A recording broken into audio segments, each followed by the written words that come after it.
The holidays mean more travel, more shopping, more time online, and more personal info in more places that could expose you more to identity theft. But LifeLock monitors millions of data points per second. If your identity is stolen, our US-based restoration specialists will fix it guaranteed or your money back. Don't face drained accounts, fraudulent loans, or financial losses alone. Get more holiday fun and less holiday worry with LifeLock. Save up to 40% your first year. Visit lifelock.com/podcast. Terms apply. Welcome back to another thrilling installment of Doomcoming. Sounds like you're getting a little tired. I feel like you're losing your steam, Jenny. Is it because this is the titular Doomcoming? Do you want to try one more time?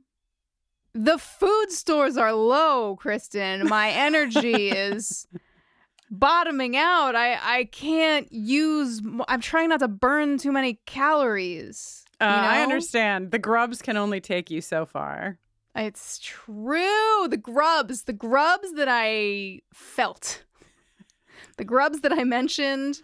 The grubs that I confused with maggots.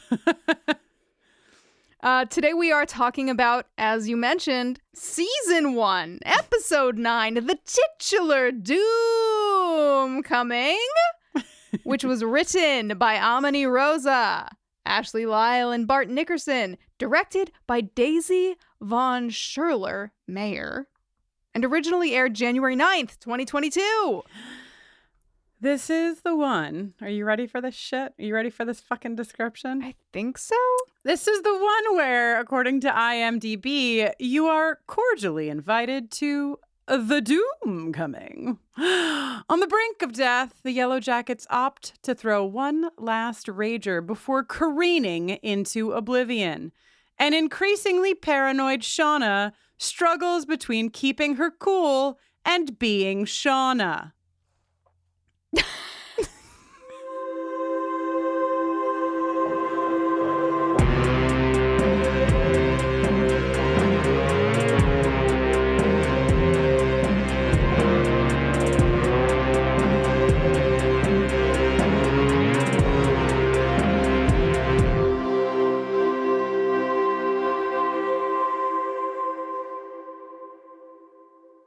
Yeah, who got into the episode descriptions?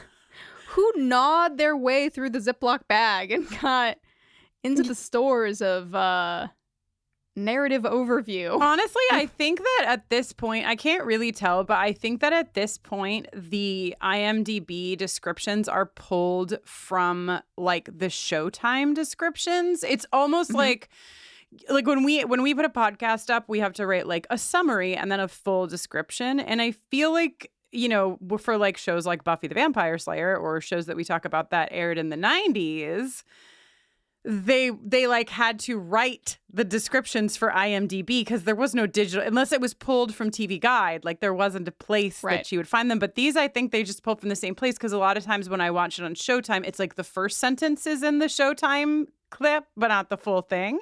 So all that to say, I think these might be just like the official Showtime blurb writers here doing their thing. Yes.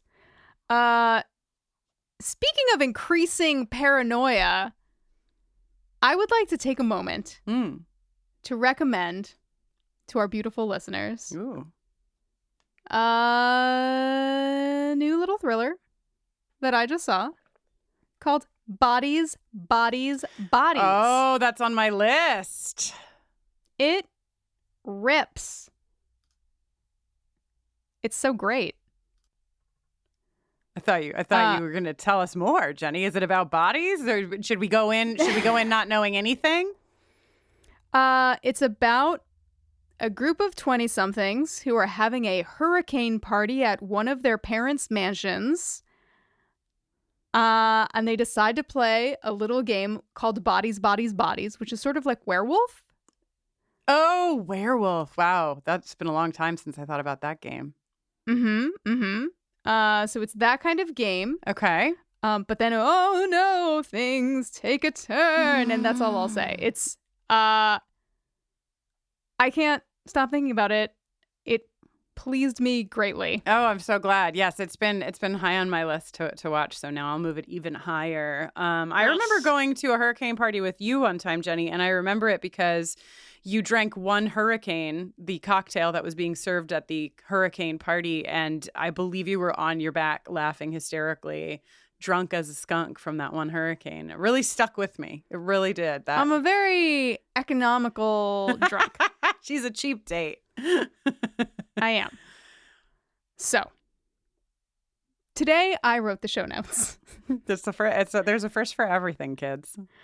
And we usually start by talking about what's the focus of this episode. Previous Kristin foci have included Shauna, or Misty, or Ty, or Nat, or Lottie/Jesus.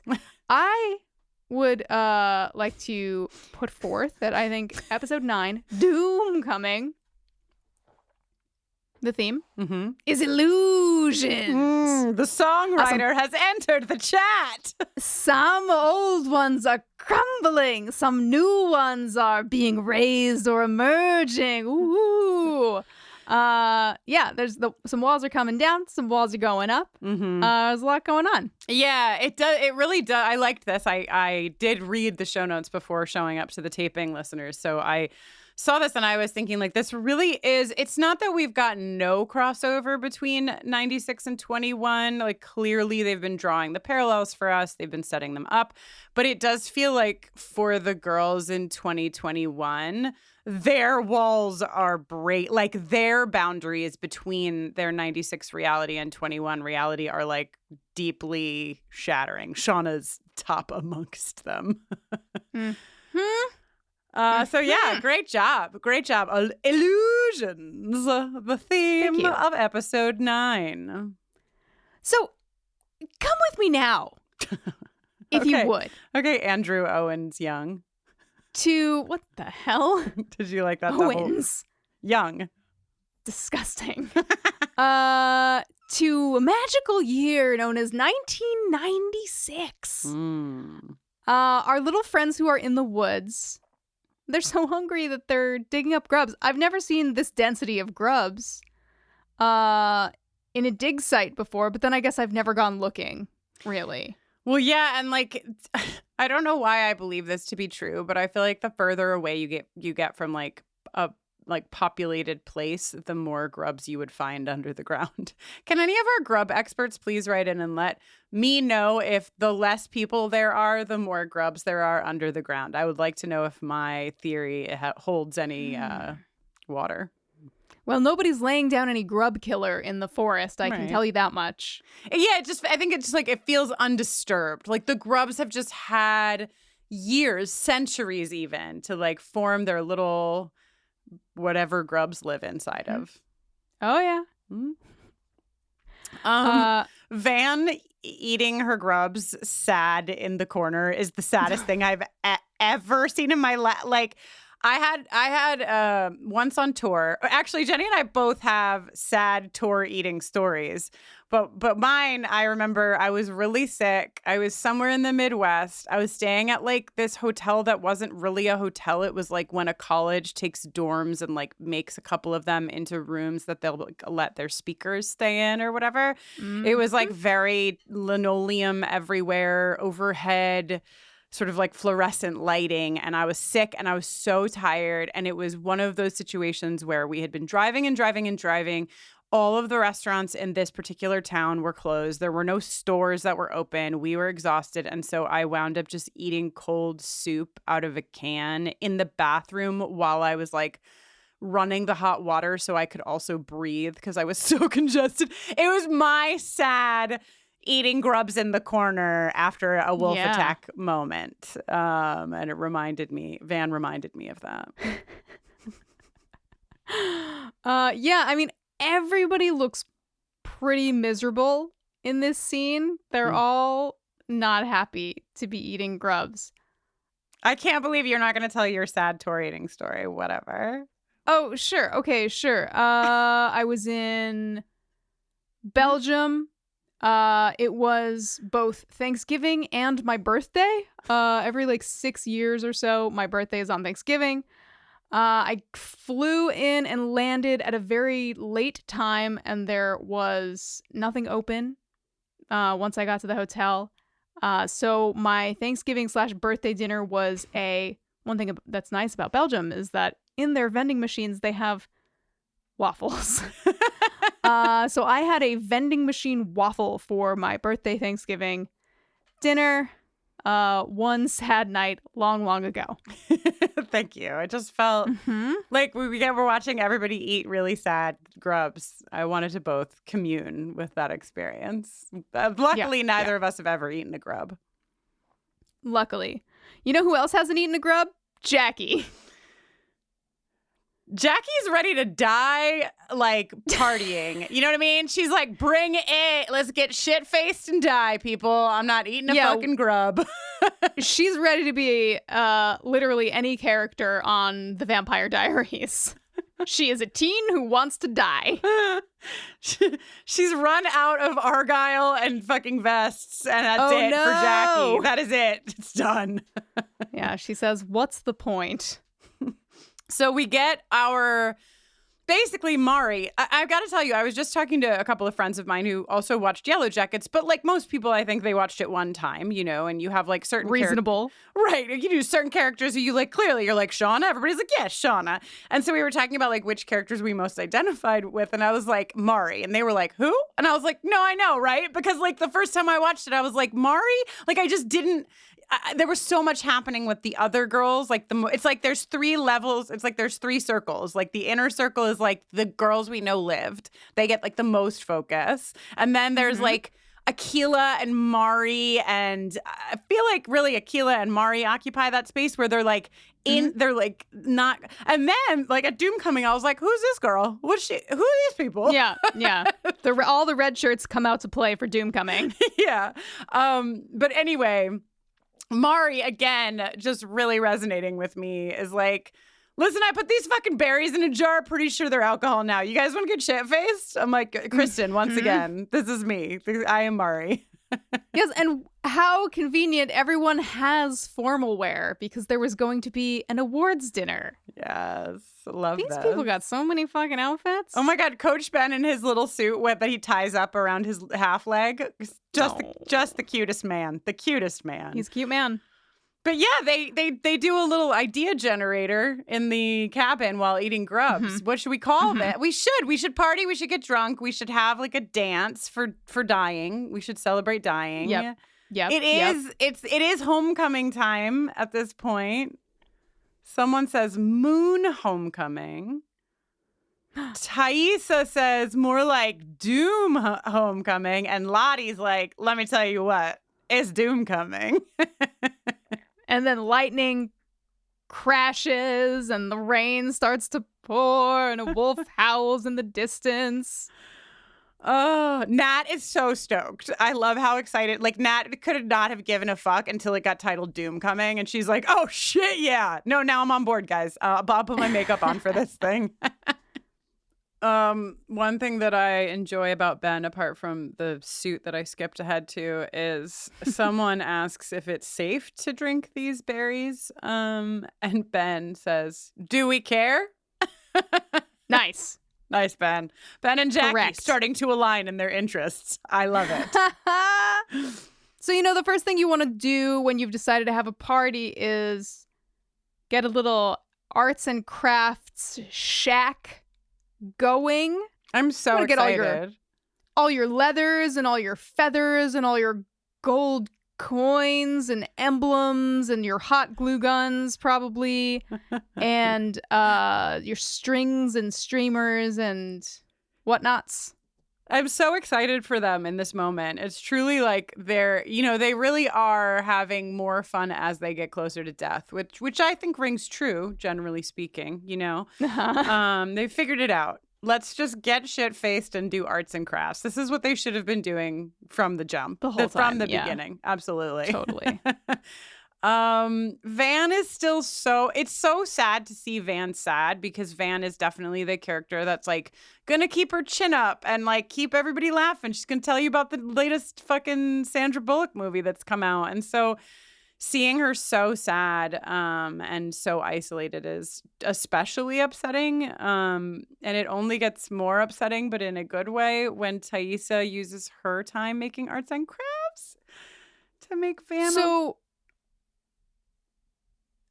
surely somebody in our listenership is a leather worker of some kind. I'm happy that Van and Ty have cool little matching masks, but are you trying to tell me that they've got like tanning chemicals or whatever you use to tan leather and then cut it into little strips so you can braid it? And but wait, what's going why on is here? This? Why would this be leather that they made themselves? Well, I just assumed it was like pleather from somebody's like Forever 21 pants or something. No, I don't know.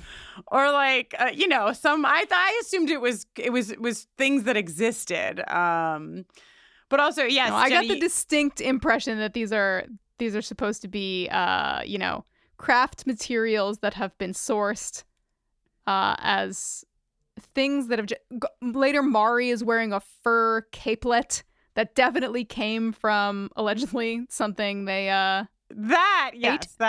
that makes sense to me. But yes, Jenny, you cared so much about my meaningful moment that you let me say, you actually let me tell everyone exactly what I was talking about. That's how much you cared. Yes, correct. What were you saying?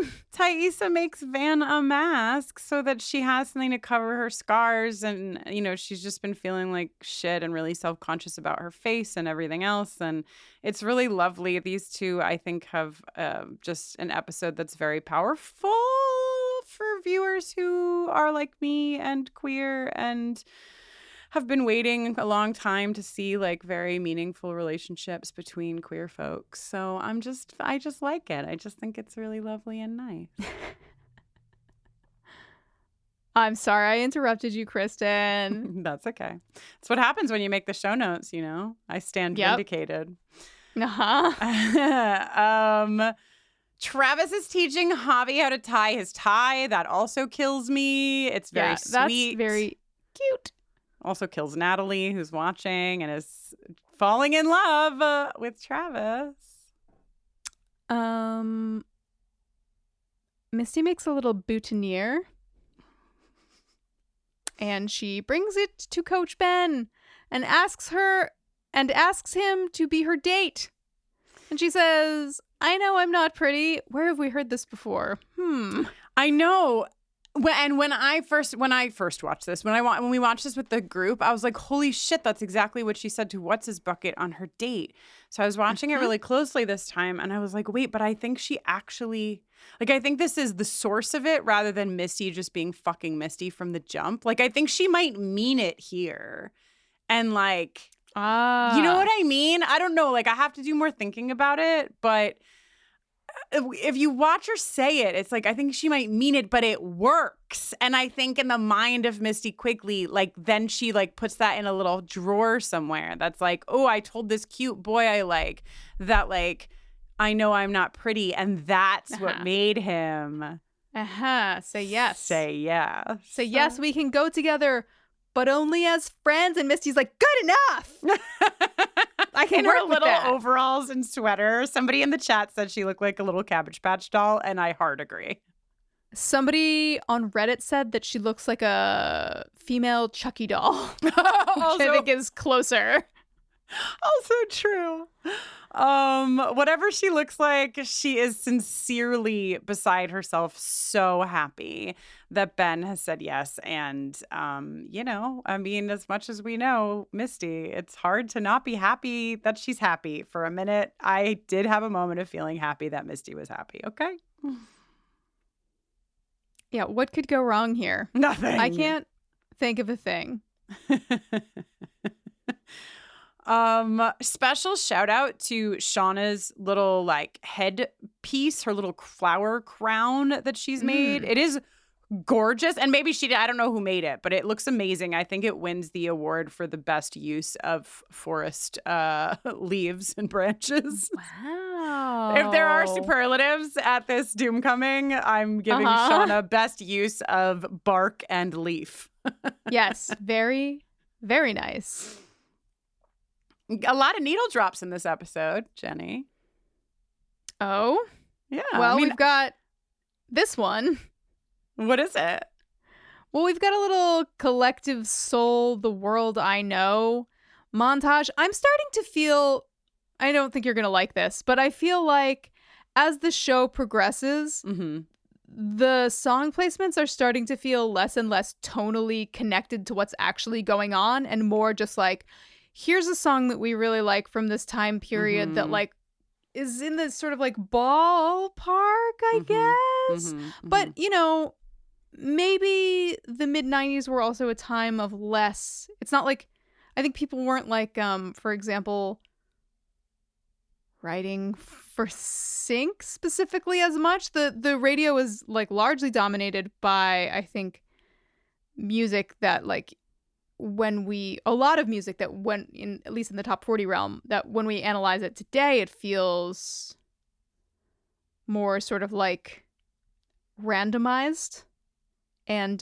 less kind of formulaic, or less like it's held to less strict criteria in terms of like topic and tone and stuff. Like lyrically specifically, right? It's like that. It feels like you could really, not that you can't be poetic in your lyrics now, but like if you want to make money in like a top 40 kind of sense, it seems like you have to simplify your message to up your odds in some cases. Or you can be Kate Bush and like get your song on Stranger Things and have a resurgence all over again, still talking about.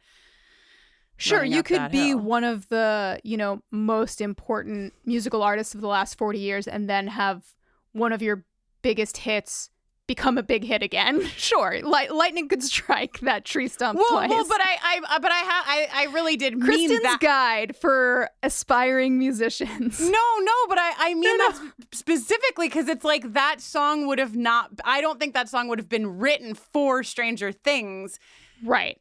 And because it existed already, like the people who love it now don't know that it's this like big deal song. But it's like, hey, look, guys, somebody wrote a song before they gave a fuck about like writing for your show, and you used it in your show, and now everybody loves it, even though it's like wild and Kate Bush, you know? Yeah. Well, I mean, because it's like a fucking masterpiece. Yeah. So it makes a lot of sense that people would love it. But that's an example of a show that utilizes a lot of period-specific music. And maybe I'm biased, but I just feel like Kate Bush song is appropriate for any scene, anytime, anywhere. Yeah, I mean, I haven't actually finished the season, but it feels like they used it as their like secondary theme song. So like not even just placed once. But yeah, I agree. I think the collective soul specifically to me is like, you know, I had, of course, the feelings of like, oh my God, this song. And it tonally, it feels like it's nice with the montage. But yeah, like textually, I'm like, Yeah. Yeah. It also, I feel like the song is kind of like the proto Iris. It's like this song walked so Iris by Goo Goo Dolls could run. How does Iris by Goo Goo Dolls go? And I don't want the world to see me. Right. I don't think that they'd understand. Johnny Resnick doesn't growl. I'm sorry. That was an inappropriate Johnny Resnick imitation.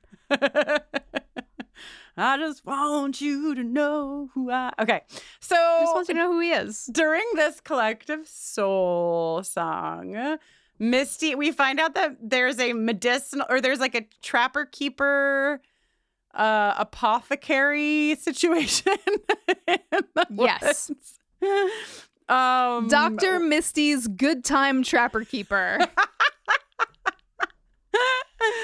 Oh, and she's got a little pocket full of shrooms. Yep. I wonder what she's going to do with all those mushrooms. That's a lot. It feels like a lot of I don't really have a comprehensive understanding of like appropriate mushroom dosing, but that just seems like a lot. I don't know. That's Definitely a lot for one guy. Yes, it's way too much for one guy. For her initial plan to get Ben high, it is far too many mushrooms. It does seem like the exact appropriate amount to get everyone a little trippy. A little trippy. Please put that in your Heinz diary for later. We'll be referencing what it is like to trip on mushrooms and what happens to these girls. But based on what we've read about tripping on mushrooms. Yes, of course. Only what we've read. But I think that this is a reason. When I remember the little Ziploc baggies full of mushroom stems, it was like a half or a third of the amount we see here on screen. It doesn't seem like an abundance. Okay. Anyway, Jackie's curling her hair with like pieces of cloth. Didn't even know that's what was going on, but it makes a lot of sense now that you say. Curling her hair. And I didn't notice this till this viewing. Lottie is looking at Laura Lee's dress, which has Laura Lee's name on the tag. Oh, no. What a perfectly Christian camp thing to do. Yes.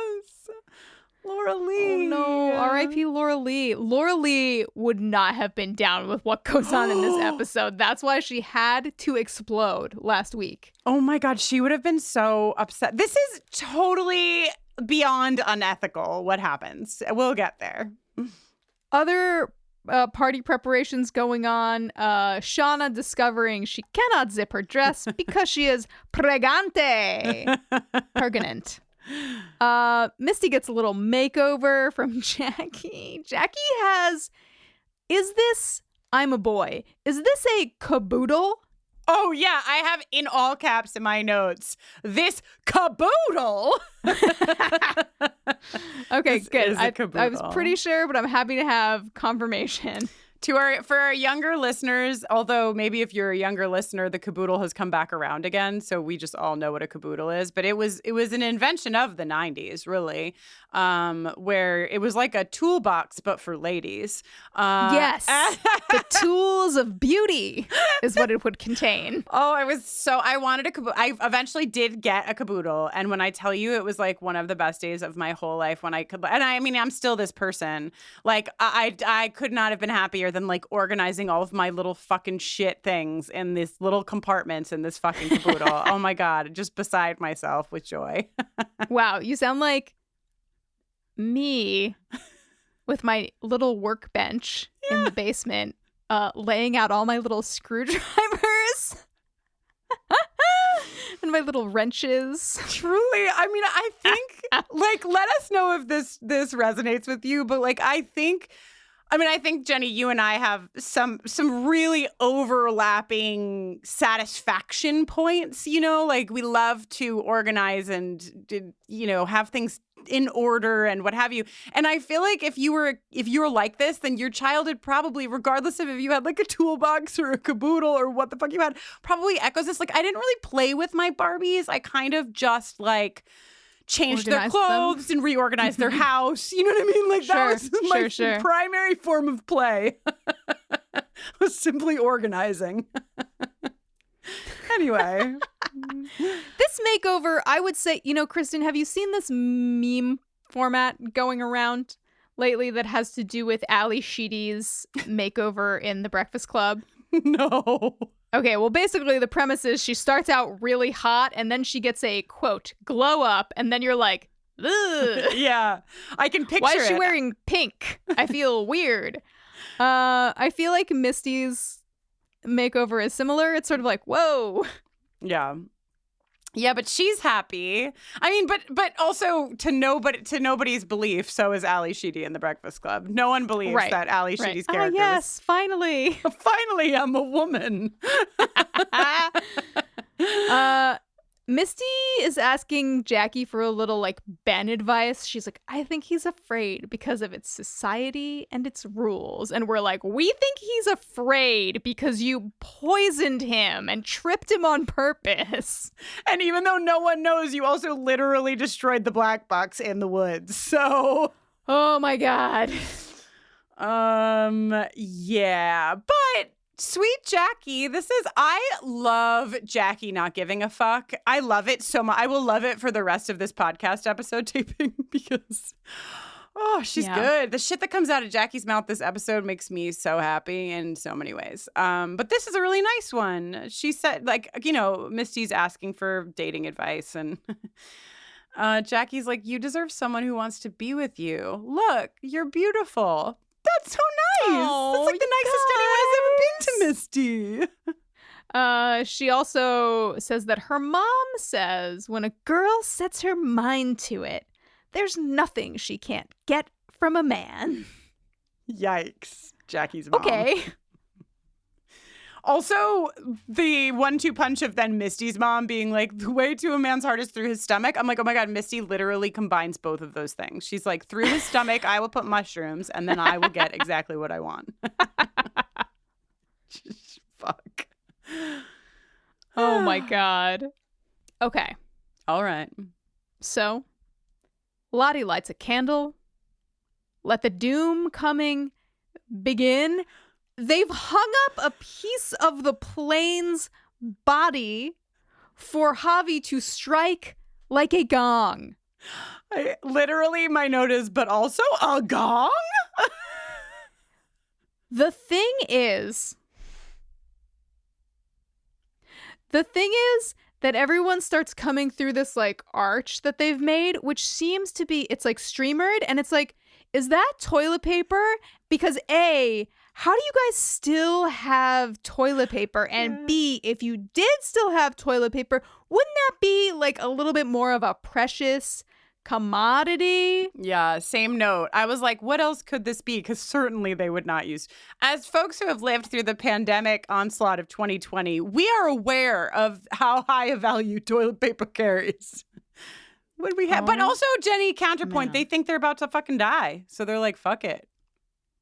But really still, see question A, how did they still have? How did they have enough toilet paper on that plane for like 20 people for, what do we think we're at, like 6 weeks? Maybe it's Skeleton Buddy's stores of toilet paper. I mean, he was that's true. That's actually a great point. But I'm kind of picturing Skeleton Buddy as more of a leaf. Like, yeah. The woods is my bathroom. A skeleton man of the forest. Yes. No, I agree. Man of the forest. Yes. It's like, moss. I guess actually moss is a popular found toilet paper situation. Is it? It's like Charmin Soft. If you get lost in the woods, please don't use it just because I said it, because God forbid there is like a rash-inducing moss somewhere that I would then be responsible for you applying in your bathing suit area. The career turn you never thought you would take, somebody emailing you like, this fucking rash on my ass is because of Jenny Owen Young's. Like, no. How would you have ever imagined you could get there? Also,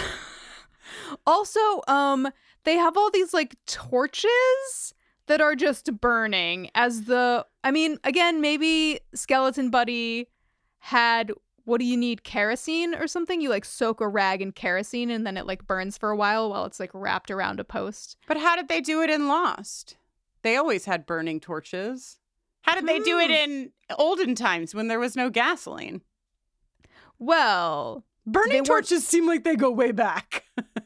No, I know, but I feel like they go way back in places where there are materials specifically for making burning torches. Man, this is episode 9. Questions. Illusions, Kristin. I have to suspend my disbelief so that I can enjoy the show. All right.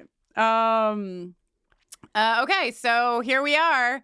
Fucking doom coming. I mean, Lottie...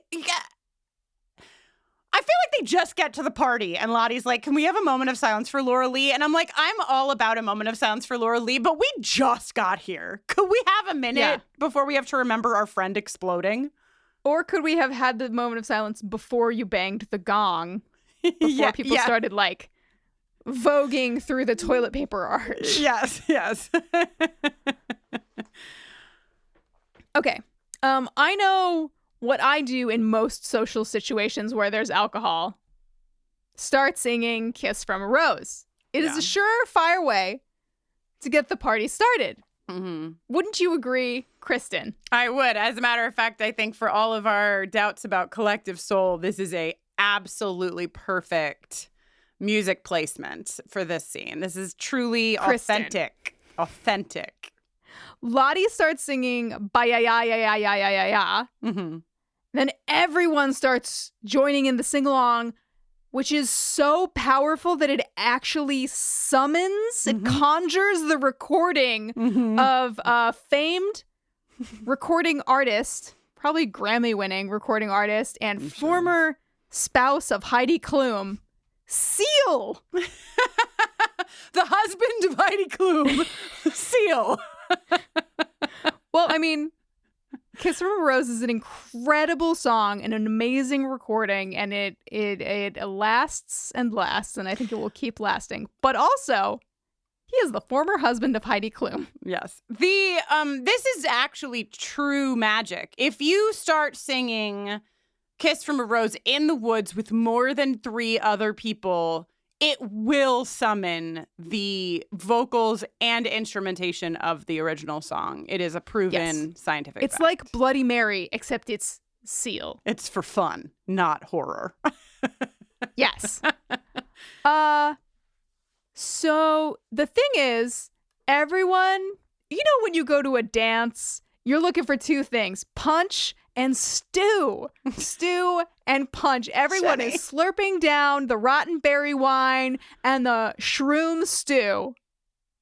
And in short order, Kristin, people are high as fuck. So high. The gift that we are given of Misty eating stew while psychotically watching Ben eat his stew is one of my favorite clips from the episode. Because it's one thing to like creepily watch Ben eat the stew you know has mushrooms in it, but to do it effectively while also spooning same stew into your mouth, that's talent. That's good shit. Yeah, everyone's getting together. I would actually counterpoint, Jenny. I think there are 3 things you look for at a dance, which is punch, stew, and sex. So, You know, 3 S's. The first 2 lead to the third, as we all know. Eating stew and drinking punch leads to having sex. 2 of the horniest activities, like stew and punch, are the ultimate aphrodisiacs, especially in combination with one another. No one needs champagne and oysters around here. No. Jackie snags Travis, so we haven't talked about this plan. I don't know if we want to pop over to the before this happens.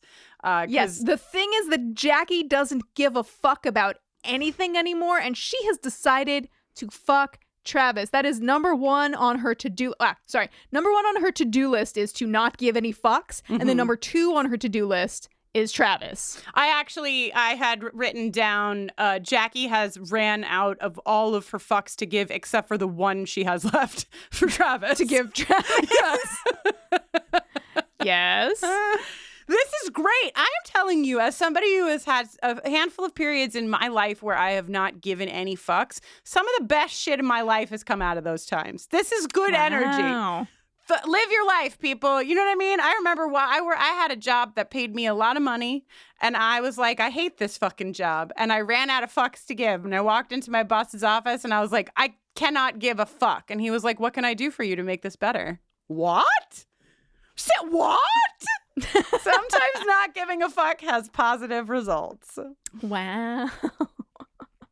Anyway, Jackie's got her little mitts on Travis. They're dancing to the gods singing Kiss from a Rose.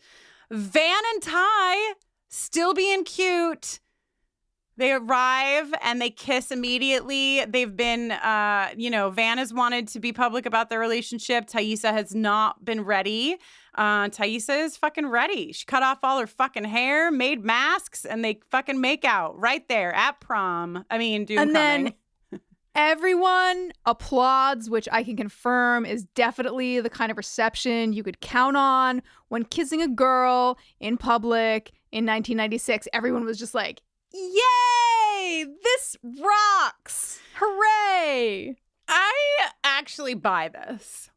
Gay expert Kristin Russo buys it, and here's why. I buy it. Now, this is a sports team, so I normally would not buy it for a sports team because I made out with somebody who was part of a sports team in the 90s, and she was having a great time until the sports team found out, and then we never kissed again.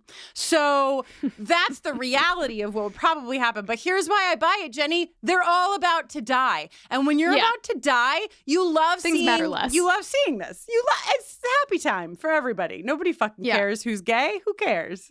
Yeah. Okay. Good for them. Good for them.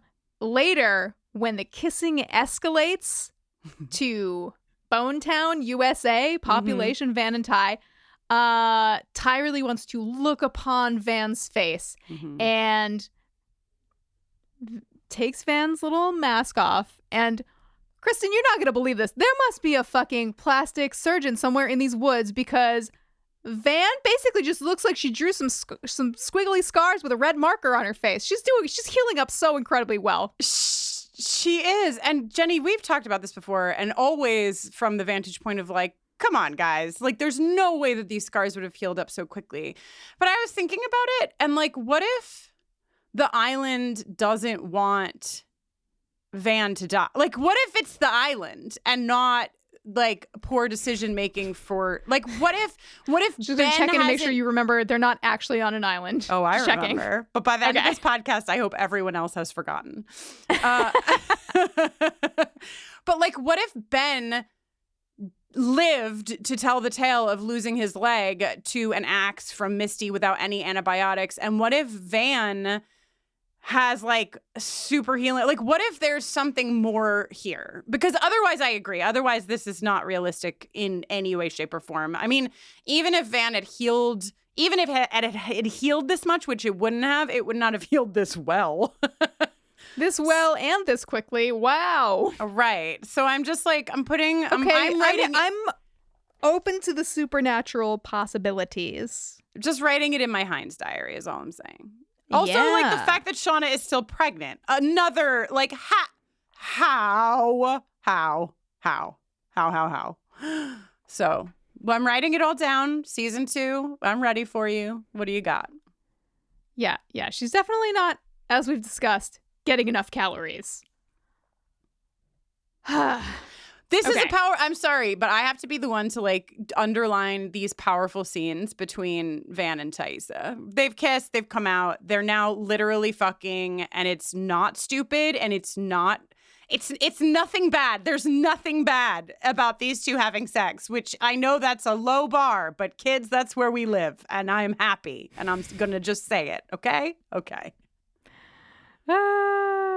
I'm happy that you're happy. It's great. We're all having a great time. This is great for them. How nice. Yeah. What else happens while everyone's high as hell? Okay. When Jackie starts slow dancing with Travis, doing her little Jackie business, Natalie is like, oh my God, Coach Ben, do you want to go drink real alcohol with me? Let's go do that. So they go lay in the woods together. And interestingly, when he offers her the bottle, which she happened to find under the porch a few weeks ago, nice move, man. She's like, weirdly, I haven't wanted it. I haven't wanted alcohol. What if the woods is healing her alcoholism? Oh my God. See what I'm saying? I see what you're saying, but I really don't think that's what's happening. No, but I do think they are clearly telling us that Nat has her focus somewhere else, and that is what is consuming her, and she's not interested in getting shit-faced right now. Yep. Hey, just like there's something about finding whiskey under the porch, and there's something about the whiskey at Travis. I don't know. I'm just saying, like, there's just why a bottle of whiskey underneath the porch? Really? It's a skeleton buddy. That's not where I keep my whiskey. I can tell you that much. Same, hard same. This is maybe Skeleton Buddy was hiding the whiskey from Triangle Buddy. Oh, fucking Triangle Buddy. If you've ever had a Triangle Buddy, you know they are always drinking all the whiskey. They've got a thirsty tooth. Nat and Ben are so cute as a little duo. I love their friendship. And Ben, we didn't mention this, but it'll grow for Ben as well. Ben, who we know is another queer character on the show, has a moment with Van and Ty before Nat and Ben go off into the woods where he's like, hey, that was really fucking cool. And then he leaves because he's not ready yet. He's got to go lay in the woods with his furry He's like, friends. I really admired that for purely heterosexual reasons. Yeah. I am not looking at your boobs. And if you want to glean anything from that, you can let me know. Yeah, then that's on you. Yeah. So Nat and Coach have a little boyfriend chat, Coach and Misty, and Nat and Travis. But then, nobody can have a serious conversation because the shrooms kick in. And Coach is like, I think Misty poisoned me again. And Nat says, I think she poisoned all of us. Nat is dun, stoked. dun, dun. Yeah. Nat's like, oh, hell yeah. Immediately clocks this feeling as mushrooms. Clear to me that Natalie has never had a panic attack, because if this happened to me, my first thought would be I'm dying. So good on you, Nat. One other important thing that we missed that happens between Van and Thaisa is that Van tells Thaisa she looks like a really hot tree.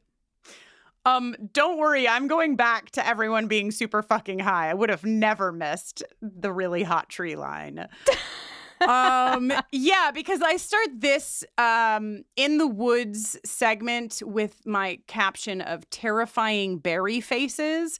Everyone has berries. They've been slopping. Oh my God. So this is going to be a long episode because apparently I'm full of stories today. But one time, me and my ex-girlfriend, Jen, not to be confused with my ex-wife, Jenny, went to San Diego, and I had recently been, struggling with some anxiety, a little bit of panic attack stuff. Fine. We went out to dinner. We were staying at a hotel, and we had drank a bunch of red wine, a lot of red wine. And we went back to the hotel room, and there was a message on the hotel landline. And when we checked it, it was just somebody breathing heavily into the phone. And it sent me into a panic spiral. And I just felt out of my body and dissociated. And I was like, what is happening? What is happening? And I looked at Jen, and she smiled and her teeth were red. And I was no. She's brought me to San Diego to murder me. Sure, yeah. This is what this vibe is giving me in the woods, is Jen and red teeth. They're very scary. Misty's scariest amongst them, just berry-faced and high as fuck. And it doesn't get any better, Jenny, because then something, I don't even know. Something's going on. They've not established that there's anything supernatural in the woods, but let me tell you something. If one writer in the writer's room has eaten one mushroom anytime, I'm telling you that this is supernatural, because this shit is not what mushrooms feels like, looks like, nothing. No way. No how. There's a lot of feeling it going around, Kristin. They're do you feel that? Energy, Van, coming up from the ground. Then Shauna's baby moves, probably because it's high. And hungry. And so hungry. Thaisa is then listening to Shauna's belly. Also, let me tell you something about mushrooms. I just cannot imagine that being pregnant. I mean, clearly don't do mushrooms. Don't do hallucinogenics if you're pregnant for obvious reasons. But just the bodily experience of being pregnant combined with the bodily experience of being on mushrooms seems like the worst combination of realities that anyone could ever craft. So seems bad. Lottie says, no, something isn't happening, Thaisa. Something is coming. We won't be hungry much longer. I'm concerned about how close everyone is to Shauna's baby fetus when they're talking about not being hungry, but okay, whatever. What a normal thing to say. When absolutely no cause for any alarm of any sort. No, really. Yeah, no, we won't be hungry, but it's a positive message, Jenny. We won't be hungry much longer. Hooray! Yeah, optimism. You love to see it in the woods. Oh my God. Okay, where to go next? There's a couple of, I don't know if you wanted to, but I wanted to give a moment to Ben's, because Ben's going to come out in the woods. So I know we're going to talk about that before we get to the fucking Jenny's notes. And Jenny's notes, there's a segment called Yikesville. So before we get to Yikesville. Yeah. We have maybe one last picture to paint. Yeah. I mean, I think that, right. I think that it's nice that Coach Ben gets to his coming out moment via, because this is mushrooms. Like, if you want to know what mushrooms are like, this is mushrooms. It's not stupid. It's true. It's love. Holy shit, it's everything. It's the whole reason we're here. Go find Travis and tell him it will save us all. Go. This is mushrooms. I feel like this was mushrooms until it will save us all. That is where it goes. What? It's just one too far. It's like, you know how that fashion lady is like, get dressed and then take off the last accessory you put on. Yes. You know, it's like writers.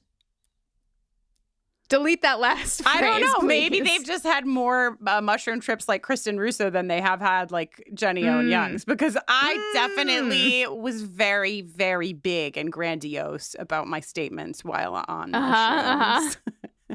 Unlike me in regular life. Sure. Yeah, no, you're always very level, grounded, almost monotone. Yeah, yeah. So at this, Natalie heads off into the woods looking for Travis to confess her true feelings. And then immediately, Misty rolls up, destroying the vibe. She's been listening from a place of concealment within the underbrush. And she's like, I heard what you said about us. Was clearly what she's thinking.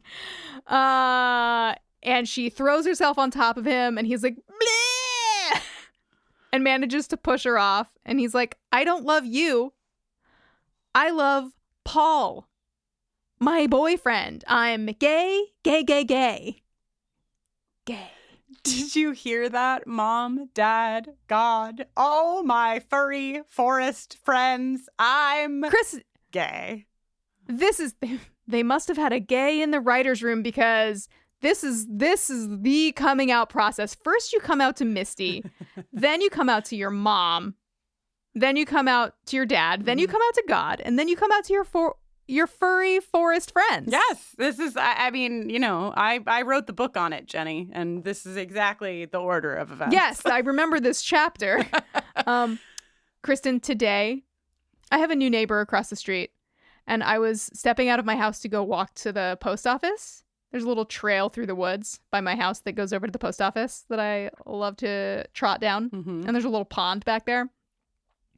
And as I was coming out with a package under my arm at my front door, my neighbor was like, oh, hey, do you know turtles? And I was like, what? I thought no one would ever ask. But yes, I have been training my whole life for this moment. And she was like, do you know what kind of turtle this is? And I was like, well, I'm going to go get my field guide just to be sure. But I think it's a painted turtle. So hang on. And then I got my field guide and confirmed that it was indeed a painted turtle. And she was like, I don't know where it's trying to get to. Like, there's nowhere for it to go here. There's no, like, water, you know, on her property lot. Or even in the direction, like, beyond. So I was like, I think it might have come from this pond over there. So I got a little box. And I took my little turtle friend back over to the pond. Oh, my God. And put him down. And then he scooted away so fast into the wilderness. Why did I start telling you this? Because as he scooted away, you whispered, I'm gay. Exactly. Now, he isn't furry, but he definitely is my amphibious forest friend. Wow. I came out to him, of course. I can't even believe you're here right now. I can't believe you didn't throw a whole party. That's like the best Jenny Owen Young's day of any Jenny Owen Young's day that could ever have been dayed. I mean, that's like a miracle. Wow. Also, when I came in the house to get my field guide, Jess was like, far be it from me to prevent you from checking your field guide, but you should just take that turtle to the pond. And I was like, please step back, ma'am. You're standing between me and my field guide.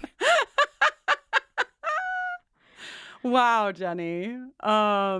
So huge day for me. Huge day. Oh my, now I really regret not letting Frank see the turtle. Don't worry, there'll be more This is turtles. my one misstep.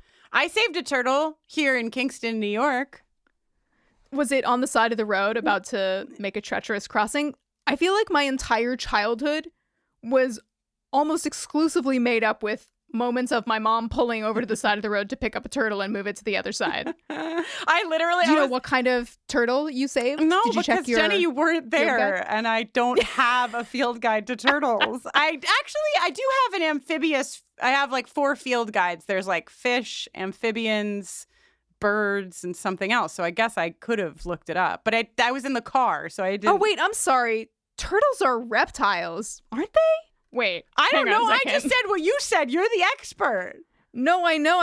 Hang on a second. I actually do think that I have a field guide to reptiles. That sounds familiar. Ugh, they're reptiles. What? I can't believe. Kristin, can you go back and edit it so that my reptilian forest friend, I can't believe. It's okay. The people want it. You know what people love more than a genius is a human. It's somebody who fucks up all the time. Absolutely. Yeah. You know, look, as I've said many times, since I became a podcaster, I've really seen behind the curtain, and the days of yesteryear where I would be having a conversation with my podcast app, like, no, you've mentioned the wrong Targaryen or whatever.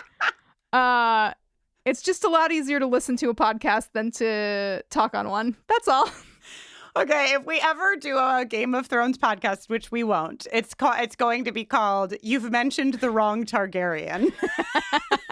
A Game of Thrones podcast. Did you watch the new Targaryen show? I did watch it, Jenny. I did. Oh my god. I did watch it. I don't know if I have it in me. I also don't know. It was a lot. My review was like, do I really want to put myself through this again? Because I don't care about these people yet, and there's still time for me to just off board. That is like literally my entire review. I was like, and I also felt like all of the like jarring elements of Game of Thrones were all contained in the one episode. And I was like, wow, this is a lot of things happening all at one time. Yeah, miraculously, I don't remember anyone being raped. Yeah, no, there was a lot of butts. No rape. There was a lot of butts, and there was a rapist. So there was like off-screen rape implied, right? And then a lot of blood, a lot of slicing off of body parts. Yeah, okay, anyway, a lot of it was a lot. It was a pretty dramatic re-entry. But Jenny, nobody. I mean, I think I have an underrated tweet personally, but I'm going to share it here so that maybe I will get it to the fame it deserves. But my favorite part, and then we'll go back to the show you came here for, but my favorite part about the premiere episode of House of Dragons, Benny? Yeah. Is that the Targaryens and their little council, my tweet was like, Targaryen office setup, and it was one candle and then one of those giant Lodgeball mouses. You know, the like... I was like, this is a good tweet. Yeah, what are those fucking things? Right? I was like... So the people have a right to know, Kristin. Anyway. Okay, look, that was a digression, but we can easily backtrack from Targaryens to dragons to reptiles, which turtles are definitely one of, to furry forest friends, and now we're back at the show. Yes. The last thing I want to say about Ben screaming to the forest is that a movie I think I mentioned, I don't know, on a podcast I recently taped, who knows where or when, but is Drop Dead Gorgeous. One of my favorite humans, Brittany Murphy, and definitely one of my favorite moments in Drop Dead Gorgeous is when Brittany Murphy's character tells her father that her brother is gay, and she's like coming out of the theater and she's like, "He's gay, Dad! Gay!" She screams it so loud. And I was like, this is like almost there. It almost reached the appropriate levels to meet my favorite gay screaming that Brittany Murphy does. Oh, there's actually one more. There's one more local stop on the Doomcoming Express before we get to Yikesville. Mm-hmm. And that is Jackie and Travis. Oh yeah, I mean they're kind of they are the funnel that gets us to Yikesville. So yes, of course. They are in Skeleton Buddy's attic, and that's where they're gonna lose their virginity to one another. Okay. No, Jenny, no. It's where they're gonna make a pillow fort. Clearly, right. Sorry, they're going to make a pillow fort. They're going to, Kristin. They're going to make love. Get out of here. You're fired. That's it. You know, there's one rule on this podcast. The only people allowed to say make love are boys to men. No one else. I just want to say, look, I've never had heterosexual sex. Wow. For the first time. But from everything I've heard, seen, and read, I don't think this is what it looks like. It doesn't seem Your thoughts? Based on my field research, it does not seem to be accurate. But what if the thing that would make heterosexual sex better is being near death? What if that is... Or what if the woods makes sex better supernaturally? Yes. It heals your face, it heals your life, and it makes first-time sex a blast. I mean, just that Jackie... I think the thing that I struggle with the most is how much pleasure Jackie is not only taking from this experience, but also how aware of her body she is and what she needs to get to a pleasurable place. Because I just don't think she wasn't doing that research with Jeff. Yeah, exactly. She was not. We saw it. It was very upsetting. I actually don't want to think about that scene ever again. Yeah, let's never go back there. But most of us in the fucking 90s did not have a huge awareness of our bodies in high school or what would feel good until we banged into a few fucking walls. It was not clear. So that's the part that I struggle with. Because even if they've given no fucks and that's why they're having a blast, it just seems like, wow, these are two people who've never had sex before. Interesting. Yes. And Jackie's review is, so that was sex. And then Travis's review is, I'm high as fuck. Travis? Okay, hold on. Before we go there, I just want to give a shout to my favorite Jackie monologue, maybe? Travis says that he's in love with Nat. Important. Mm-hmm. Jackie says you are so sweet and naive and dumb. I used to be dumb too. I used to think my first time having sex would matter. Shauna was fucking Jeff. My best friend was having sex with my boyfriend behind my back, but Shauna was right. Friendship doesn't matter. Love doesn't matter. They're just things we use to pretend we won't end up like dead cabin guy. That's all we are the whole time. We're just shells with nothing inside. I'm not asking again. The choice is yours. Travis is like, yeah, baby. Yeah. Nothing gets a teen boy quite so hard as a healthy dollop of nihilism. Oh my God. But yes, sorry. Now, they've had sex. Jackie says it was nice, and Travis's eyes, fuck. She doesn't even, did she say it's nice? I think she says it's nice because I was like, ouch. It's nice. Seemed more than nice. Okay. It seemed like Jackie had a blast. Yeah. So different people get high at different speeds. Mm-hmm. And Travis has done absolutely nothing to indicate in any way that he is experiencing the effect of drugs at all until right now. I'm noting this because there was some chat when we did the live watch about Travis being under the influence, Travis's consent, and I feel like that kind of questions around that kind of also fit into what we're about to talk about. Yeah. Oh yeah. Yeah. But as far as we see, I think Travis is in control of his faculties and going about business as he chooses to do so. Yeah, until all of a sudden he's like, "Whoa, did we disappear?" Yeah, but also because it's really funny when you think about the mushrooms just hit after he was having sex or whatever. But also the lines he's given they seem really specific. And it's like, I'm just hoping that these lines are carrying two burdens. And one is what we get, which is, ha ha ha, he's so fucking high. He's asking questions like, but where are we? Am I even here? We're not here though, are we? We disappeared though, right? But that they're also carrying another thing that like, what if he isn't high? Like, what if he isn't fucking high? I'm writing it in my Heinz diary, okay? That's all I'm saying. What if he never was high? He did not seem like he was high before. But I'm just saying, what if he wasn't fucking high, Jenny? Okay? I guess it's okay if that's what you're saying. Well, he just doesn't seem, I'm just saying, okay? Just let me say. You think with everything you've seen in this episode, you think Travis is not high moving forward? It feels like he's fucked up, but I'm not sure that okay, so here's what I'm saying. I'll say it as clear as I can. Okay. I think that clearly there's people on mushrooms in the woods. They've all eaten the stew. Everybody's feeling fucked up. Even little Javi is shrooming, right?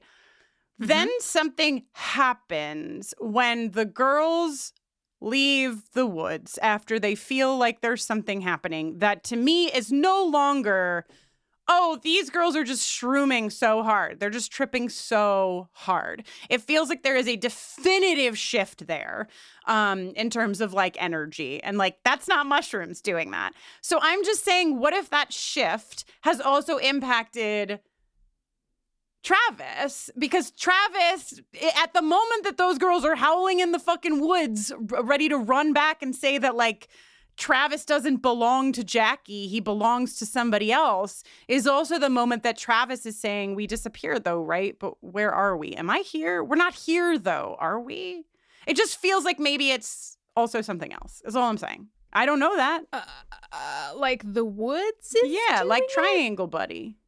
Triangle Buddy is affecting the howling mob headed for the house, and also Travis, but not Jackie, the person who also coincidentally didn't have the mushroom stew. Yeah.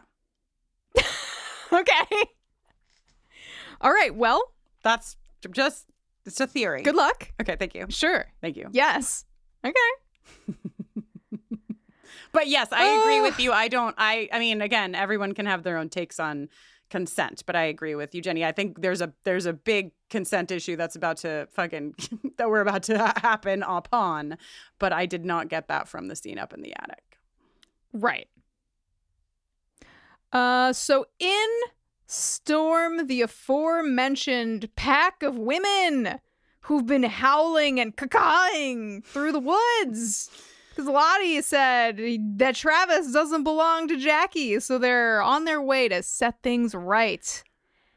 And Thaisa says to Jackie when they enter, why would you do this to Natalie? I would like to posit that this is bullshit. Mm-hmm. That it's only being said to Jackie, if you really feel like, now, not that it's really any of your business, but if you really feel like Natalie and Travis are supposed to be together or whatever, that takes two people to fuck. And also, it would be way more on Travis than it would be on Jackie. Right, because from whoever's perspective, Thaisa's or Trattley shippers, Travis is the person who has a connection to Natalie, not Jackie. And also Jackie gives him absolutely every opportunity to make his own choices. There is no, And I think that it is entirely fine that these two people had sex with each other. Hard stop. Yeah. But this is also very, if you want to take the everyone being excited about gay people in the 90s as possibly inaccurate, then this is accurate. This is some 90s internalized misogyny shit. This is exactly what we were fucking doing in the 90s. And definitely nobody's doing it anymore. Whew, thank God we're it's out over of now. those dark ages. Yeah, it's done now. They pull the side of her dress over. Ugh. Yeah, they're like, look, they've fucked. You can tell because of this blood on her dress. Like, yikes, guys. But this is I'm excited. They're a howling mass. I'm excited for season 2 to hopefully fucking help us see whatever the fuck we are missing here, because it just feels like this is something that we don't have the tools to understand yet, is how this scene feels to me. It's Shauna, Akila, Mari, and Lottie, right? When does she get locked? They lock Jackie in the closet at some point very early on. Okay, well, what happens is they look at the bloodstain on her dress. Lottie kisses Travis, and then Shauna kisses Travis, and then... This episode is brought to you by Progressive Insurance. Do you ever think about switching insurance companies just to see if you could save some cash? Well, Progressive makes it easy. Just drop in some details about yourself and see if you're eligible to save money when you bundle your home and auto policies. The process only takes minutes, and it could mean hundreds more in your pocket. Visit Progressive.com after this episode to see if you could save. Progressive Casualty Insurance Company and Affiliates. Potential savings will vary. Not available in all states. Goodbye, Kyle! Did the sound of those words call to you like Pavlov's dog? Then you might enjoy our podcast, Turtle Time. Every week, you can join me, Riley Hamilton, and my co-host, Amy Scarlatta, as we cover the most pressing Bravo news and dig into the new episodes to answer important questions like, who the hell is Adrian Malouf in this world? Listen to Turtle Time on Apple Podcasts, Spotify, or wherever you get your podcasts. New episodes every Wednesday and Friday. There are names that echo in the world of true crime. Names that carry unanswered questions. Oakley Carlson, a 5-year-old girl who deserved safety, protection, and love. Yet the system built to protect her failed, and Oakley disappeared. Her community still calls her name. Or Ellen Greenberg, found in her locked apartment with 20 stab wounds. A case declared a suicide. But how does a locked apartment tell 2 different stories at once? These are not just cases we have covered. They are people. They were loved, and they mattered. Their stories deserve to be told with care, with depth, with truth. I'm Ashley. And I'm Ricky. We are the husband and wife duo behind Crime Salad. Every week, we uncover stories of the missing, the silence, the misunderstood. We ask the questions that were left behind. We refuse to let these stories be forgotten. Because behind every case is a family holding on, a community seeking answers, and a story that deserves to be heard. We invite you to listen to Crime Salad, your healthy portion of true crime, wherever you get your podcasts. Lottie says, you took something that doesn't belong to you. And then Lottie, interestingly, says, this doesn't have anything to do with Natalie. Right. And then says, Jackie doesn't matter anymore, and then locks Jackie up. Right. Because we've been thinking everyone's mad because of Natalie, but actually Lottie has not given a fuck about Natalie the whole time. Travis doesn't belong to Jackie because he belongs to Triangle Bunny? Skeleton Bunny? To Skeleton Bunny? To the benevolent spirit of the wood? Who knows? But they like sort of push Travis up on something. I don't even know exactly what a chair, maybe. Yeah, I think so. And Shauna and Akila and Mari and Lottie are like on him, like. What are those? You know how Giles gets in with those 3 witches? Oh, what are they? Succubi or something? Succubi, yes. These girls are like have suddenly transformed into. They're moving like succubi. They're behaving like succubi. They're shot with these like fisheye lenses that makes like Shauna's eyes look really big. It's really focused on like the red berries like on their lips and their mouths and their faces. It's very, very, it turns a corner from like creepy to like horror. It is very rapey. Travis is saying, please don't stop, wait. They are absolutely not listening to anything he's saying. My favorite part of this scene is that Van and Ty are off in the corner. They're like, have fun. They're doing their own thing. It is kind of funny when Travis like clocks them and then like laughs in a way that like feels maybe a little more accurate to the era. Not maliciously, just like, oh, cool. Hey, lesbians. So Travis is saying, wait, stop. He breaks free of them. And when he runs out the door, we then see a stag. They call it a stag, a deer, whatever, run. Yep. It's very, and we're almost to the present day, which is really important because the first scene of this episode is shot just like this scene, where there's these flashes of like, wait, which one is the reality? Wait, it was Travis. Now it's a deer. It's a deer. Is it Travis? Is it a deer? What's happening?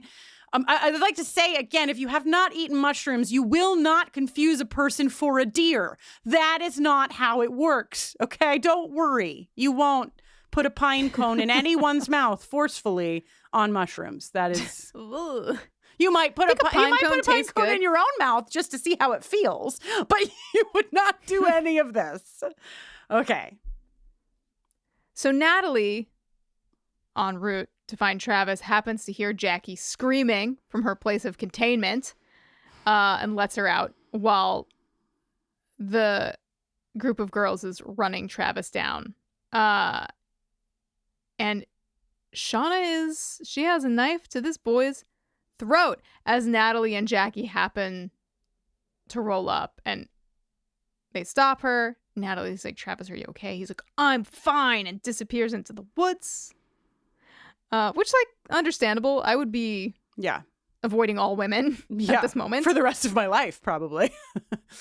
Shauna is like, it's very clear that Shauna is like really embarrassed that Jackie has seen her like this.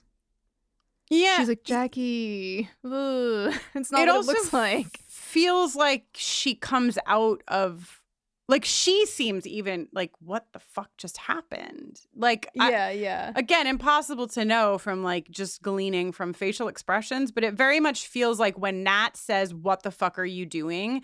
The general trance that they are in is broken for everyone except for Lottie, who remains in this place. Lottie says it wants us to, first of all. Okay, as Shauna has the knife. Nat, are you okay?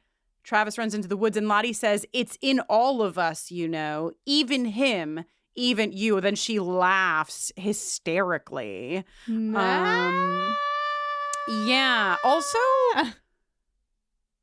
when they run, when the girls run out after Travis / the stag, Javi was abandoned in the woods when they all left, and he's made it back to the house. He sees Shauna, and he's like, Shauna? And she pulls like a dark willow. She literally opens her mouth and is like, run! Like, the voice that comes out of her body is like not Shauna's voice. Yeah, it's scary. Yeah. It's scary. Yikesville, indeed. Yikesville, indeed. Anyway, I guess we can. Okay. We might as well go right from Yikesville 96 to Yikesville 21, which is the opening scene of this episode. Well, almost the opening scene of this episode. What's the opening scene? Oh no, you're right. It is the opening scene. Sorry. No. The opening scene of this episode. Yeah, Shauna's over at Adam's, as you may recall from the end of the last episode, and she's all like, I know about the blackmail. Adam jumping in like a real himbo hero trying to roleplay. Oh, so you're a bad girl who needs to be blackmailed. She's like, you stole my journals. And he's like, wait, what? Hold on. What? I can't. Your journals? He really, at least the writers want us to believe, he has no fucking idea. I mean, we know that he has no fucking idea, of course, because this episode has the grand reveal that Jeff is our blackmailer. Holy shit. But like, it just seems like Adam has absolutely no idea about anything. And the only thing that he's ever done is like have a crush on Shauna and then like look a little bit into who she is. Yeah. As far as we know. As far as we know. Shauna, what are you doing making the safe combination the flight number? Girl? Also, flight 2525. Pick literally anything else. I was like, this flight is so 5 by 5, baby. You know what I mean? 5 by 5 is 25 times 25 is the flight number. Wow. Yeah. I said in this scene. So you're saying it's 5x5 parentheses by 5x5 parentheses. Yeah, it's 5x5 by 5x5. Yes, nice. This I wrote down smoke monster noise for this scene. It felt very smoke monster noisy when this. Okay, so Shauna walks in. She's like, "Who the fuck are you?" Adam thinks she wants to role play. She's going through all of his drawers. She finds one drawer that has the People as Jenny would say, Chekhov's People magazine, even though it's not. And a book called Skin in the Game, The Unauthorized Story of Flight 2525. Really wanted this to be written by Allie, but there was there's no author name given. Dang it. As this scene is unfolding, Shauna is probably having PTSD, like, to the nth degree situation.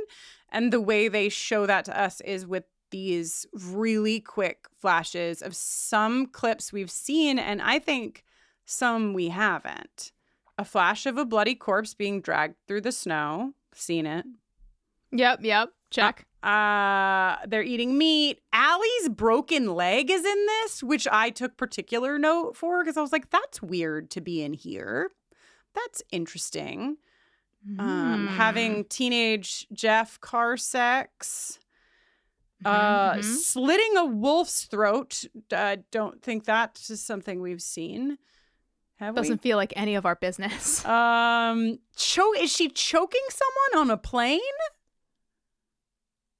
Is that what's happening? I watched it so many times, but the rabbit that she skinned, and also she's turning. Shauna is both young Shauna and adult Shauna in this scene, as she has the knife and she's about to stab Adam.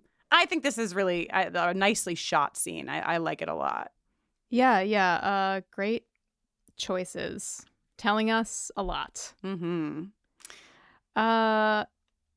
This whole time, Adam is maintaining his innocence, and then it's teen Shauna who is, visible when she stabs him in the stomach. Yeah. And he falls down dead. Now, I feel like you hear a lot. I was trying to think of where I heard this, Kristin, that stomach wounds are the ones that it takes the longest to die from because you have to, bleed out and it takes forever. Did I hear this in a bunch of TV shows, like a bunch of procedural shows? Did I hear this in, one Quentin Tarantino movie? Do you know where you've heard it, if you've heard it? I don't know. It just seems like it would biologically make the most sense that it would take, if it was only the stomach. I mean, but could she have put the knife in and up? Because if she went up, then she's now, if you're in aorta town, you know what I mean? If you're anywhere near, if you go up, then you, but I still don't think anyone would ever die this fast. This is fast even for aortas. Yeah. He's like, I know you guys have a busy episode. You have a lot to get through. I'm not going to pull a Paul Rubens. It's like death is somewhere between Adam dying in Yellowjackets and Paul Rubens dying in Buffy the Vampire Slayer, the movie. It's like split the difference, and that's split realistic. Also, Adam, this is a small thing, but I was like, he's literally wearing a meditation shirt. I'm pretty sure it's like meditation retreat, something, as he's bleeding out. So Adam's dead. And back to Glittergate. Let's go back into the closet, kids. Shauna's putting her little murder knife into her little murder safe. Shauna. And discovers, the journals are there. Were they there the whole time? Ooh. And then she decides to ask Jeff about the glitter in the closet. God, this family is the only one good at lying is Callie. Jeff's, wow, gee whiz, no idea what you're talking about face. What is glitter? He's like, huh. What? And then he huffs and then he puffs before he's like, okay, so listen. Let me just tell you everything. Oh gosh, the FurnitureFam.com is running me out of business, and I took out a little loan, but it turns out I took out a loan from some bad people, and I figured Thaisa or Natalie might have the cash. So he only texted Thaisa and Natalie. Mm-hmm. And we still aren't exactly sure why he would think Natalie would have cash. I have a prediction. Okay. Because Juliette Lewis famously has had dabblings in a music career. Mm-hmm. Across the span of her acting career. Mm-hmm. I have a feeling that they're going to do a Natalie does a music thing. Oh. Post Wilderness, but like a long time ago. Right. And then she like made a bunch of money, okay. but then like spent most of it on drugs. Coke. Right. She's like the Charlie of Lost. She's the Yes, she's like, you all, everybody. Everybody. Jenny, I would like to let you know that FurnitureFam.com is available for purchase. So incredible. Just in case you want to scoop that up. Gone are the days of a TV show scooping up all the related URLs and making like fake sites for I love those days. Those were my best days. So yeah, this is the crossover between The Sopranos and Yellowjackets. Jeff has gotten in with some of the Soprano or Soprano adjacent dudes. They're bad dudes. They're bad. They're complicated though. They cry about ducks. They go to therapy. You know what I mean? Everybody's nuanced. Yeah. And then Shauna's like, well, Jeff is like, so everything's fine now though. Like I paid them and it's fine. Shauna's like, well. The thing is that I accidentally also like killed this guy who I thought was blackmailing us. And he's like, what? Who? And she's like, well, it's the guy that I got in the car accident with. You know, the more I got to know him. And Jeff's like, you got to know him? She's like, well, I had a drink with him at this hotel. And he's like, why were you there? And she's like, well, I was following you. And then she's like, okay, let's just like cut through all the shit. I'm not the only one having an affair. I was there following you and Bianca. And he's like, oh, God. Bianca's a bad, bad, bad girl. I'm afraid of Bianca. And you know he is. Terrified, sweet Jeff. Yeah, he's so scared of her. And so then we have two revelations from Jeff that are at very different levels of intensity. First, Jeff is like, oh, so you're having an affair? And she's like, I can't believe you thought I was going to book club. And he's like, there's no book club? So you're having an affair. Is it about a 2? And there's no book club. Is it about a 75 on a scale of 1 to 10? This is canonically touted as the best line in the first season of this show. Incredible performance. I guffaw. I made a noise like I've never made when he said this line in real time. It's good. I think there's no book club and Misty surprise snorting all the coke are like the two best things. Yes, I agree. I don't go with the majority on that. I think Misty snorting all the coke is funnier for me than even this, but they're both high. I mean, there's no book club is more of a long con like narrative guffaw delivered by a perfect God's favorite himbo. And Misty snorting a coke is like the perfect combination of like Misty personality and like physical comedy. Yes. You know? Agree. Oh, delicious. Lines I also like in this scene when Jeff says, so what do you mean you murdered? You killed somebody? Fucking Shauna. I stabbed him and now he's dead. Amazing. Fact. Literal fact. Thank you, Shauna. Also, sweet Jeff, You stayed in touch with the guy you rear-ended? That's weird. That's how he says it. I love him it's so much. weird. It's That's weird. definitely what it is. Weird. Oh, God. Jeff. Okay, so we move from the bedroom down to the dining room where Shauna is now drinking from a bottle of vodka because there is no more Xanax. Fair. Honestly. Or, I mean, maybe she took the last Xanax and she's just courtesy notifying Jeff. Oh. Jeff is leaping into action. He's like, here is all of this financial information. I'm going to Jeff wants to take the fall for this woman. Jeff, I am shaking my damn head, as the kids say. Don't do it, sir. Oh, Jeff. I mean, because what he says, too, it's like bad enough that, it's like nice, but also no, Jeff, don't. He says, I'm not going to let you go down for some stupid shit that I did. Jeff, sir. Jeff, no. Sir? What? Sir. Incorrect. Yes, you did do some stupid shit. However, somebody else did some even stupider shit. So, correct. Just maybe, but thankfully, Shauna's like, don't do that for these reasons. It won't work out because basically all of our lives would be over even if you took the fall because they would find out about shit. Yeah, they would find out about like what Jeff was up to, and then people would know that there was something worth blackmailing the Yellowjackets for, and then they might find out what that is, whatever it is. And then Callie's life would be bad. And Shauna's like, okay, so nobody else knows about the blackmail, right? Like, let's just like start getting our ducks in a row. And Jeff is like, yeah, totally. Oh, except Randy. Randy. Oh, Jeff, sweet Jeff and his best buddy. I trust Randy. I'm going to tell you what, I trust Randy more than any of the Yellowjackets. So, yeah, that's true. He's far less likely to murder you than any of the rest of them, I think.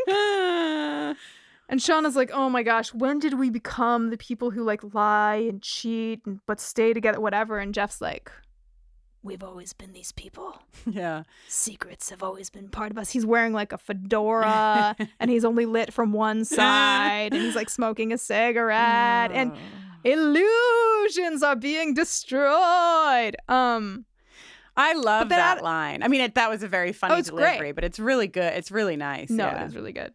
Yeah. And then, oh, sorry. No, go ahead. And then Sweet Jeff has his one good idea for the day. Well, it's sort of a good idea. It's probably a bad idea. I think maybe an end result it's might a terrible be a bad idea, but yeah. He's like, hey, why not just tell the other girls? Also, like, the idea of, like, referring to these like, four women as, like, a group of girls, like, the other girls, is so funny. Just, like, knowing the tip of the iceberg of what each of them is capable of. Yeah. But just tell the other girls that Adam was the blackmailer. Why can't they just think he was the blackmailer? This will be great. Mm-hmm. This You will guys, work I out can think of, like, 400 so well. reasons for you, just sitting here calmly, barely putting in any effort. So, just to, like, circle back to this, because I think we've talked about it maybe in Just What's the Buzz, I'm not sure. But we were kind of, like, confused about if the text messages and the postcards were connected. But they were not. They were not. The postcards came from someone else.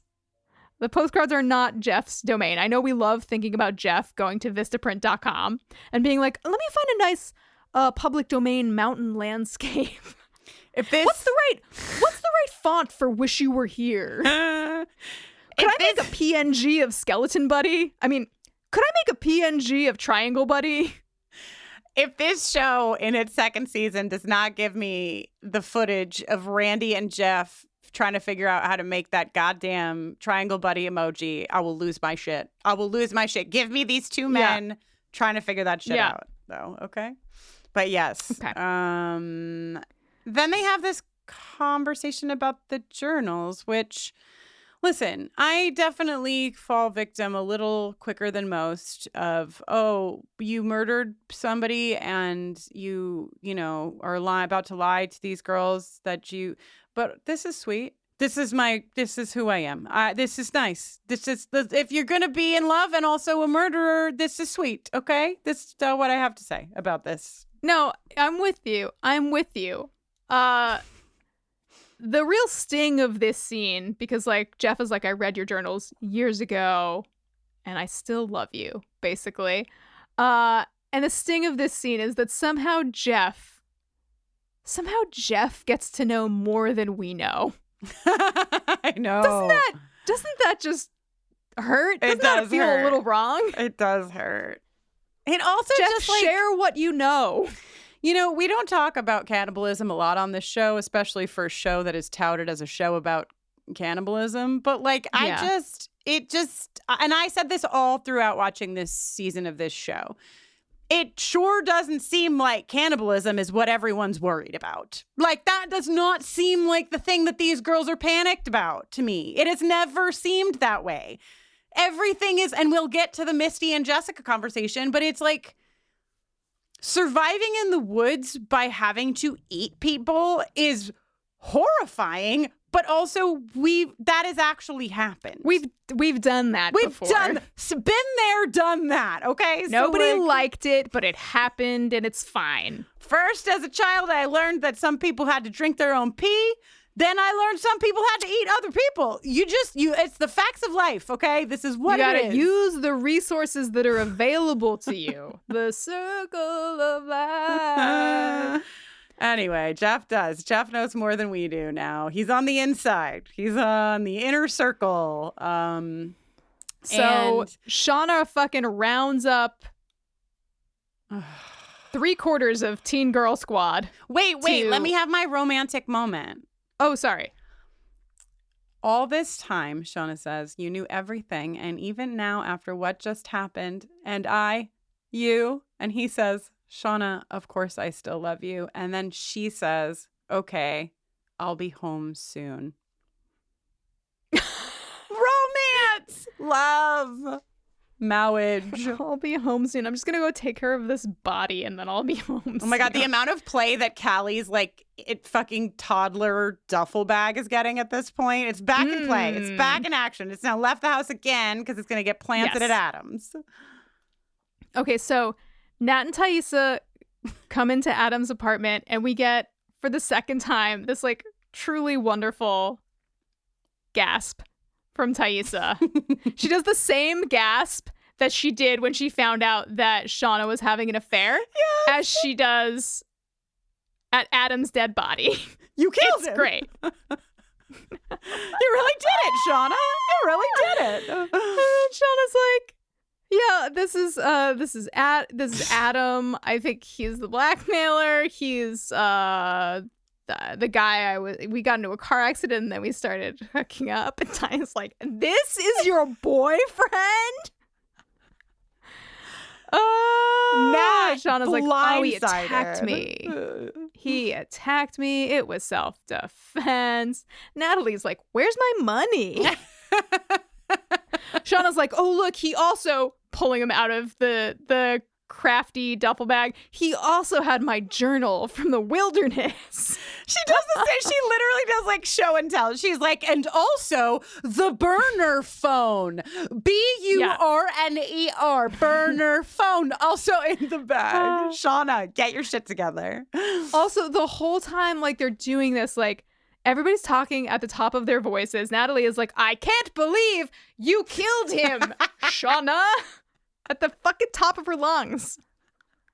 Nat is like poking Adam's dead body, and Thaisa and Shauna are like, ew, stop it. Ew, ew, ew, ew. Gross from such a dead body, ew. They're trying to figure out what to do with him, and Shauna's like, well, we can't exactly weekend at Bernie's him out the door. Arguably the most iconic movie about a dead body that has to be made to look as though it's not dead. Oh, yeah. Is there any other? So it's, yeah. That's my joke.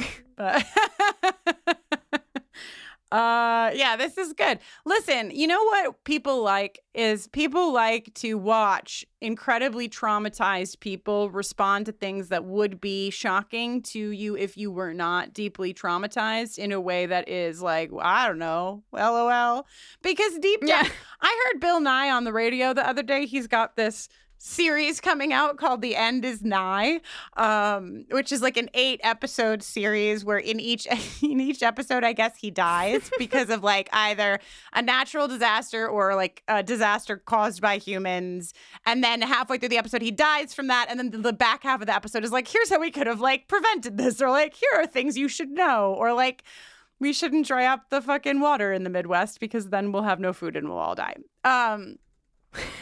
Anyway, he was saying how humans are such fascinating creatures because when things are good and feeling good and lovely, they love to watch rom-coms and happy things and whatever.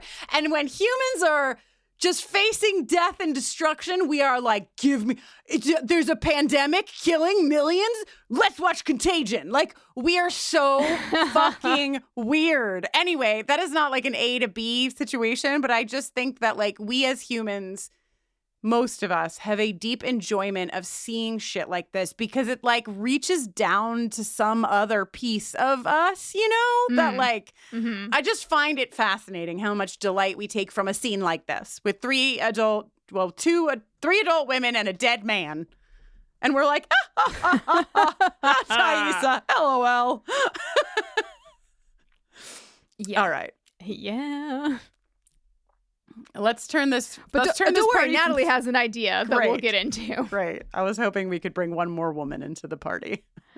Yeah, time for one more lady. Okay, so over at Misty Quigley's, she's been chilling with Jessica. Jessica's been telling her tales of, you know, her busting up drug runners. Jessica's drinking a Slice orange soda, which also feels like exactly the soda I would guess that Misty would be stocking. I have an appreciation for orange soda, which is I feel like it's not a popular opinion, but it does feel like the weird soda that you would think, oh, Misty would have that. Yeah, I mean, my only memories of orange soda are really positive, but I have to say I kind of forgot that there was a such thing as orange soda. It's been probably the 90s was the last time I had a sip of orange soda, and now I'm curious. Okay, well, next episode, let's get some Slice orange sodas to try. Finale, the grand finale. Yes. Okay, so Jessica's like, it's interesting to watch these two women work each other. Yeah. You know, Jessica's like poking Misty for more info about the woods. She's like, oh, it must have been rough, and you must have some stories. And Misty's like, oh, well, we were all friends, so it like wasn't a big deal. And Jessica was like, the rest of them have been in touch for 25 years, but not with you. That's interesting. That doesn't sound like what friends would do. Mm-hmm. Yeah, I don't know about you, and I'm not putting this on you, but I would feel left out. Jessica working it. Yeah. Okay, so a little while later, Misty is showing Jessica her makeup trial for the high school reunion.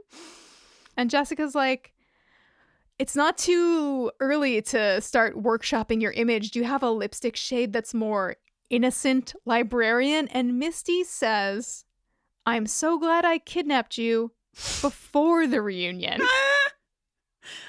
Also, Misty saying, my whole life I thought I was a spring, but maybe I'm a winter has to go on with some of my top Misty quotes lines. This is so fucking good. So good. So their chats have moved forward. They're talking about meeting with the ghostwriter. They're talking about a PR team. They're running down sound bites, and Misty is nailing it.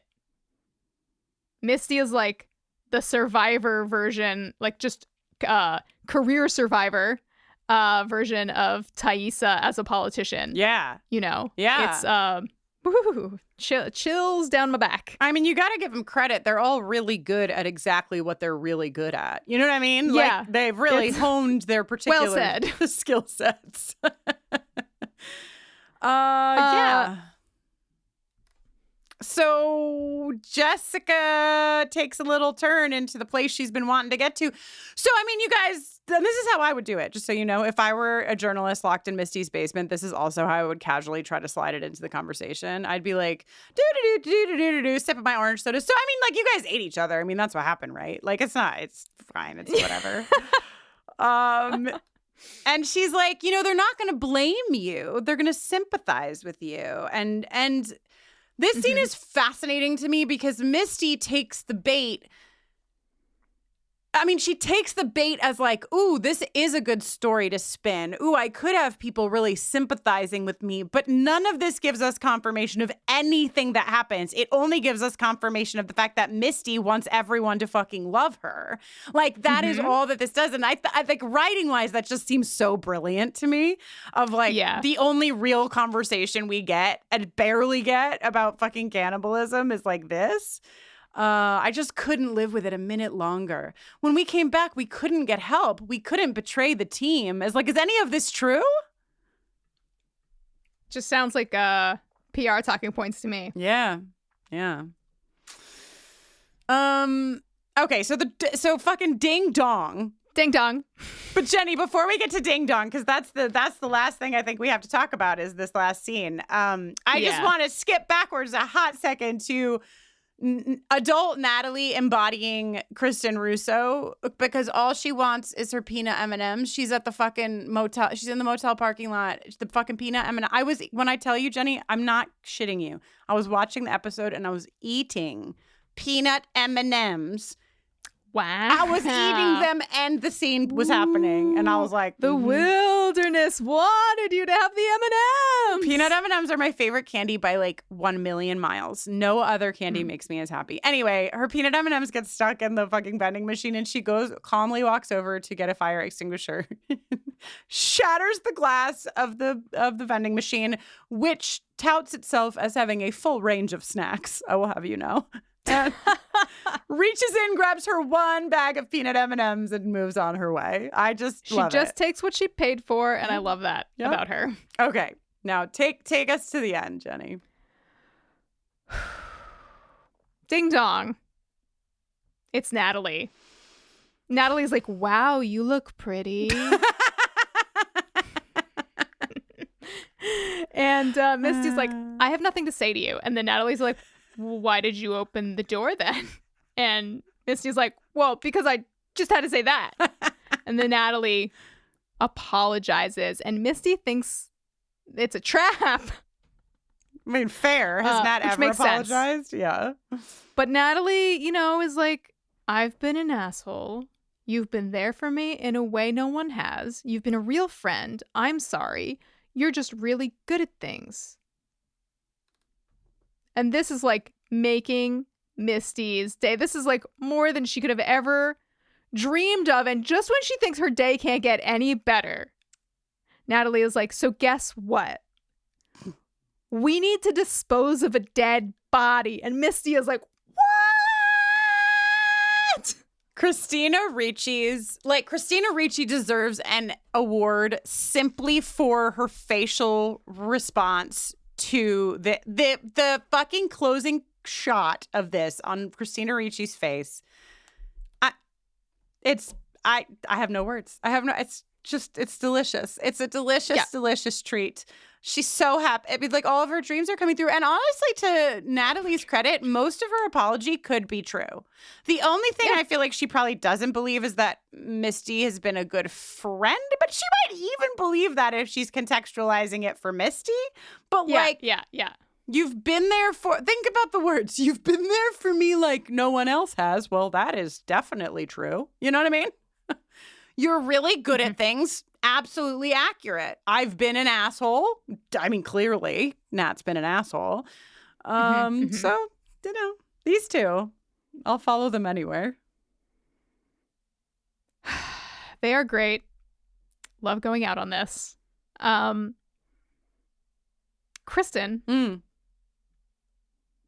I've got a question for you. Mm-hmm. What's the most 90s thing? Mm-hmm. Is it this fucking caboodle? Yes. Is it a makeup and wardrobe getting ready for the big dance montage set to The World I Know by Collective Soul? Fuck, okay. Or is it an impromptu a cappella sing-along to Kiss from a Rose that is so powerful, it actually summons the real recording from nowhere? All right, well, Jenny, I want it so badly to be the caboodle, but it actually isn't, because the caboodle really is late 80s. It rolled over into the 90s, but like the caboodle origin point is 80s for me. And Collective Soul, very 90s. Montage. I mean, very few things can beat a montage as most 90s, except for a sing-along to Seal, Kiss from a Rose in the Woods that summons Seal himself. That's the winner. Yeah. That's... I have another little treat for you. Oh, so excited. Do we get to hide a body? Are we going to hide a body? No. Sorry. Damn it. Sorry. Okay. I've started making a game. It's called Yellowjackets, the Drinking Game, Season 1 Edition. Great. So here are your first 4 drinking commands. Okay. Are you ready? Am I supposed to rewatch this episode, or is this for the finale? This is for rewatching Season 1. Again. We're just going to watch it again. Okay, great. Yeah. And also, this is not a complete list. This is open to expansion. Okay. By all means. Please drink anytime you see antlers on screen. Nice. Hot. Oh my God. We didn't even talk about the antlers. We have to go put a pin in the antlers. Coming back to them. Okay. Drink anytime Shauna goes to book club. Okay? Mm-hmm. Drink anytime someone mentions Randy Walsh with the shrill edge of incredulity in their voice. And drink anytime you feel empathy for Misty. And drink twice if she did something absolutely unforgivable within the last 10 minutes of the episode that you're watching. Oh, this is going to be a very sloppy game already. Yeah. Off to the races. Okay. All right. So, the antlers. Yeah, the antlers. Lottie's wearing them antlers, huh? Yeah, I mean, it's so, like, the moment when she puts the antlers on is, like, you might as well be, like, zooming in from afar. Remember that really, really, really long zoom that we did into Giles's doorway in England? Hell yeah. It's like that. It like feels like that, even though it's not that when Lottie puts on those fucking antlers. It's like the real first like antler queen moment that we get. Yeah. We've had him, she stood in front of the antlers. But like they're on her fucking head. Okay? Yeah. Oh yeah. All right. Well, I guess is it time to go? Take me. Also, the most New Jersey thing is clearly Jeff borrowing money from fucking Meadow Soprano. I don't know what she's up to. Yeah. There's no competition, so there's no clearly question. Okay, let's go over into what's the buzz.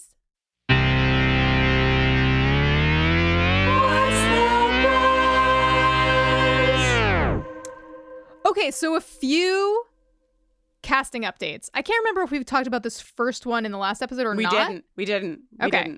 We're keeping this in What's the Buzz because it feels like the respectful thing to do. I mean, even though they're widely announcing it. But no, I'm rolling my eyes because Jenny and I both are sort of a mind of like, why would you have told us who they're playing? Come on. Yeah. It still feels like a spoiler. Yeah. So we've got the incredible Lauren Ambrose coming in as adult Van. We've got Simone Kessel coming in as adult Lottie. And have you seen the third piece of casting news, Kristin? Okay, great. It's Elijah Wood as Citizen Detective Walter. I am thrilled. First of all, I cannot express to you how much of a crush I have on Lauren Ambrose. I only watched 6 Feet Under like last year. Like I'd never seen it. I'd seen like an episode or two, but I watched the whole series maybe 2 years ago. But I am in love with her. So I am thrilled. I am beside myself. I could not have thought of anyone better to play Van, who is, I think, my favorite character. So yeah, overjoyed. I'm excited to hear Lauren Ambrose do Van voice. That'll be fun. I don't know that I've seen Simone Kessel in anything. I'm not sure. I didn't recognize her. Right. But the like really, I mean, I think the thing that people are very stoked about is that the actress who plays young Lottie is Maori. And this actress, Simone Kessel, is also Maori, which is, you know, it's like things that we should not have to be like, oh, that's so amazing that you did that. But like, this is where we are. And it's really nice to see that happening. In actual practice. And I mean, she looks amazing and very excited to find out what the fuck adult Lottie is all about. Yeah. And then as far as Reddit, the only thing I have to report is that, like, when this episode came out, everyone was in love with Jeff, which makes me so happy. Everyone's just like, Jeff! Yeah, it's like we kind of loved Jeff even when we thought he was having an affair. And, like, now he's not even having an affair. He's just great all the way down. The perfect man. Truly. I just want to say Elijah Wood. I mean, you know, I'm excited because there's been a lot of speculation about like what this character might do and blah, blah, blah. But like the citizen detective makes me think that regardless of how he might be integrated into the story, that we will get Elijah Wood and Christina Ricci playing he's definitely together. Yeah, Walter and Misty are for sure going to be interacting. Which is like, again, you know, like that's just a 90s delight. That's just like, that's fun. Yeah. That's tasty. A lot of people, when they think of Elijah Wood, of course, think of Lord of the Rings. I think of The Good Son. That is literally where Elijah Wood is rooted for me forever. The Good Son. Do you remember The Good Son? I never watched it, but I'm familiar with it. Oh, God. It's for those of you who don't know, it's Macaulay Culkin and Elijah Wood, and they're both like 7. They're so small, and Macaulay Culkin, I think, is the one that's just like an absolutely terrifying murderer child. And as you would imagine, me at like age 13 or whatever I was obsessed with this movie. And Elijah Wood and Christina Ricci have appeared together previously in 1997's The Ice Storm. Have you ever seen that? No, I haven't. Have you? No. Oh, well, that seems like something that we could maybe watch before we see them together on the screen in season 2. Yeah, it seems like it would be smart to watch that. Yeah. Yeah, I don't have anything super buzzy, but that makes sense because we're at episode 9 and there's only one more. So, you know. Yep. We don't have that much further to travel together. Wow. All right, well, here we are coming out of What's the Buzz and into the ending. And just for the listeners at home, Frank has entered the office. I can see Frank's tiny little head. Yeah, he just came in here like Vince McMahon, just like pushing the door open, walking his broad shoulders in here. Hey, buddy. Hi, Frank. Okay. He's like, he comes into my office every day at 6:30. He's like, it's over. The workday is over. Frank. Come pay attention to me. I'm very majestic. Providing a service. Oh, sweet Frank. Yeah. He's the workday. He's like the whistle. Ugh, my cats like just sleep until I stand up. They don't do that. What was the animal in the Flintstones that they would like pull its tail? Oh. And it would scream like a bird or something, like a prehistoric bird? Yeah, some kind of dinosaur bird. Oh my God. So I spent like a lot of time with a 4-year-old over the last week. And my favorite thing to do is be like, so Charlie, what happened to the dinosaurs? And every time she would look at me and would go, they died. And then would tell me all about the asteroid that hit the planet and it was really hot and then it got really cold and so they couldn't live anymore. They died. They died. Was my favorite bit. We did it. Well, are we still women vocalizing eerily? Yeah, that's the bit. That's it. Do people even like it when we do that? I don't know, and I don't care, Jenny. Hell yes. What are you, Jackie, in episode 9? All right. Till next time.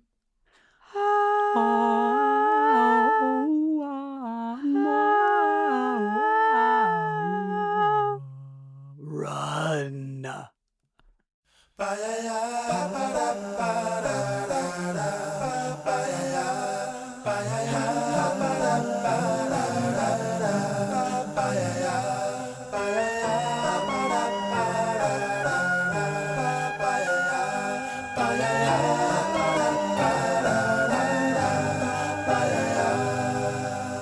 There used to be a graying tower alone on the sea.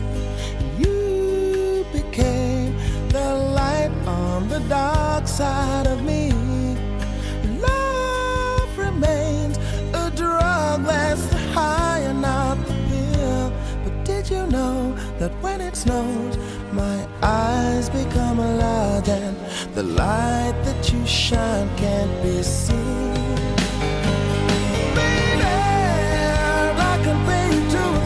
From a rose on the grave.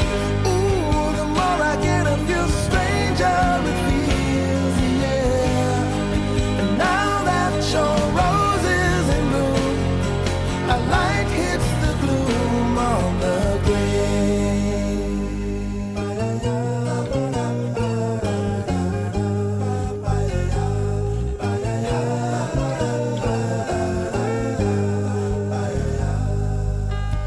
There is so much a man can tell you, so much he can say. You remain my power, my pleasure, my pain, baby. To me, you're like a grown addiction that I can't deny. Won't you tell me, is that healthy, baby? But did you know that when it snows, my eyes become large and the light that you shine can't be seen? Baby, I compare you to a kiss from a rose on the grave. Ooh, the more I get of you, the stranger it feels, yeah. Now that your rose is in bloom, a light hits the gloom on the grave.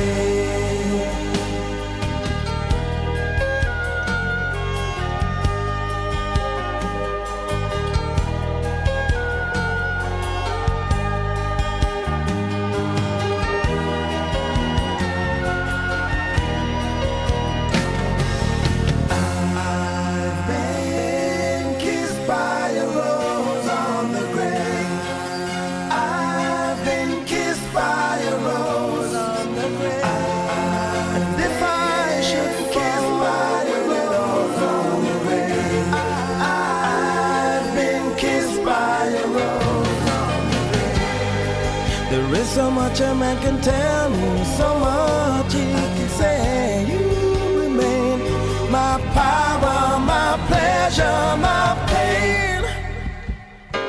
To me, you're like a grown addiction that I can't deny. Now won't you tell me, is that healthy, baby? But did you know that when it snows, my eyes become large and the light that you shine can't be seen? Baby, I can feel you to a kiss from a rose on the grave. Ooh, the more I get of you, the stranger it feels, yeah. Now that your rose is in bloom, a light hits the gloom on the grave. Yes, I can pay you to a kiss from a rose on the grave. Ooh, the more I get of you, the stranger it feels, yeah. And now that your rose is in bloom, a light hits the gloom on the grave.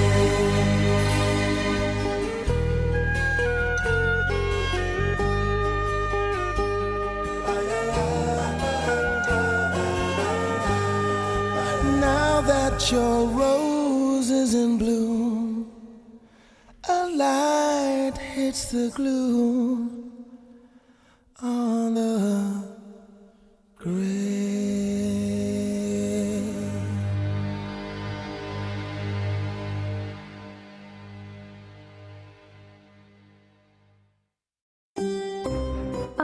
Regency era.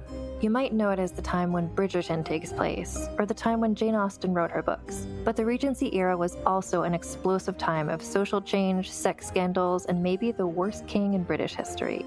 And on the Vulgar History podcast, we're going to be looking at the balls, the gowns, and all the scandal of the Regency era. Vulgar History is a women's history podcast, and our Regency era series will be focusing on the most rebellious women of this time. That includes Jane Austen herself, who is maybe more radical than you might have thought. We'll also be talking about queer icons like Anne Lister, scientists like Mary Anning and Ada Lovelace, as well as other scandalous actresses, royal mistresses, rebellious princesses, and other lesser-known figures who made history happen in England in the Regency era. Listen to Vulgar History wherever you get podcasts. From the darkest corners of our imagination comes a game show that's more ridiculous than terrifying. Welcome to Tickled to Death, the horror comedy game show where nothing is sacred, everything's a little unhinged, and the only thing more cursed than the questions are the jokes. I'm Roz Hernandez, your fearless host, and each week I'll be leading a brave group of guests through twisted horror trivia, improv games, and enough sarcastic banter to make you question all your life's choices. So come for the screams, stay for the snark.